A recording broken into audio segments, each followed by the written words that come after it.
The financial needs of a child vary greatly, and I think it really depends on your specific circumstances. What I think is important to note, though, is oftentimes government benefits are not sufficient in order to actually meet the financial needs of an individual. I think the best way to protect disabled children is to create a comprehensive plan. We start with a special needs trust, right? A place where those supplemental assets can be housed for the benefit of the child with special needs. We put that in the context of a larger estate plan. And ordinarily, I recommend the use of a revocable living trust because of its probate avoidance characteristics. That's going to save the family, typically going to save the family thousands of dollars. And then finally, when we're talking simply about financial resources, I encourage families to consider, life insurance, consider aggressive investments, looking realistically at the assets that they have available to make sure that the child with special needs is really going to have enough assets at the end of the day in order to benefit from the planning that has been put in place. Helping families plan for the financial well-being of their children with special needs is really the bread and butter core of my practice. I've been working on cases like this, really since the very first, my very first year in law practice. And I think the thing that distinguishes me from other firms that do this kind of work is the fact that for me it's personal. It's kind of a first-person existence. My wife is a special education teacher, so I see exactly how it directly benefits individuals.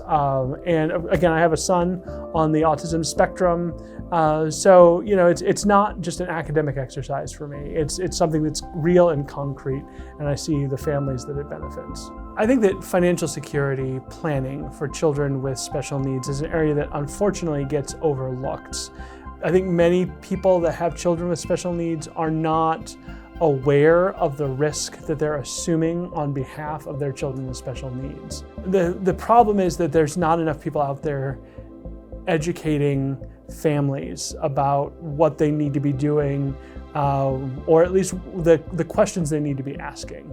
And so I think it's really important to educate oneself about these topics. I think our clients hire us to be their representation for a wide variety of reasons, but the biggest one, I think, is authenticity.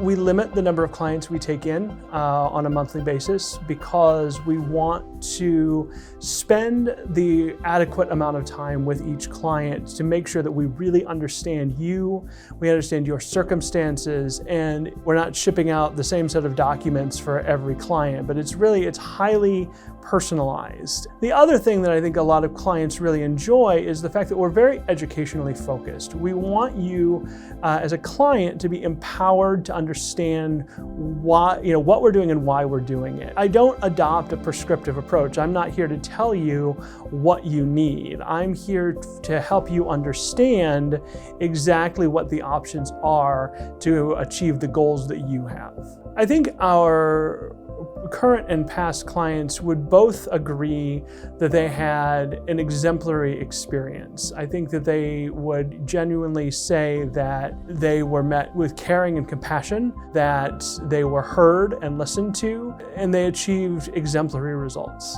Client communication is the most important thing, in my opinion. And that's why I work very hard to keep the channels of communication open. My goal is to return an email inquiry within 24 hours. I try very hard to return telephone calls the same day that I receive them because I want you to know that I am listening to what you're saying, I'm working on your case, and I'm sensitive to your concerns. We are a very small firm, and we're a small firm by design. When I was in law school, I worked for a very, very small law firm, and my boss had been in the practice of law for longer than I've been alive, and so she had developed these rich relationships with clients, sometimes going across multiple generations, 2 and 3 generations of family members. And I was really blown away by the fact that she was able to do that. And it wasn't just a transaction, it wasn't a name or a file or a dollar amount. The goal when I established this firm was to recreate that experience and to be able to develop those deep, meaningful relationships with clients. So I will not hand your case off to another lawyer because I'm the only lawyer here. I feel really strongly about developing that relationship between the attorney and the client. Now, that being said, I don't hesitate to say if I feel like we're not a good match, if it's not a type of matter that I feel totally comfortable handling, or I feel like you may benefit from another lawyer better, I will certainly refer you to another lawyer. But once we've signed the agreement, I'm going to be doing the work on your case. When we talk about ensuring financial security for a special needs child, we're going to do that in the context of all of those other steps that we've laid out. So normally, this conversation arises in the context of an estate planning conversation.